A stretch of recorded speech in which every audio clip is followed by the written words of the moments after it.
महाराष्ट्र के आगामी स्थानीय निकाय चुनाव में अन्य पिछड़ा वर्ग आरक्षण लागू नहीं होगा।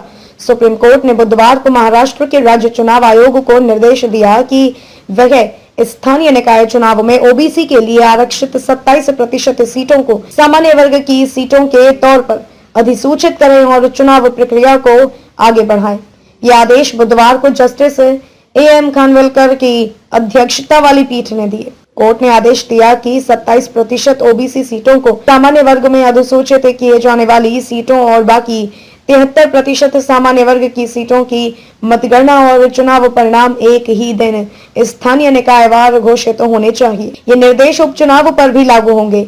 मालूम हो कि सुप्रीम कोर्ट ने 6 दिसंबर को स्थानीय निकायों में महाराष्ट्र सरकार द्वारा लागू किए गए 27% ओबीसी आरक्षण पर रोक लगा दी थी। बुधवार को कोर्ट ने राज्य चुनाव आयोग को निर्देश दिया कि वह 27% ओबीसी सीटों को सामान्य वर्ग की सीटें घोषित करने की नई अधिसूचना जारी करे।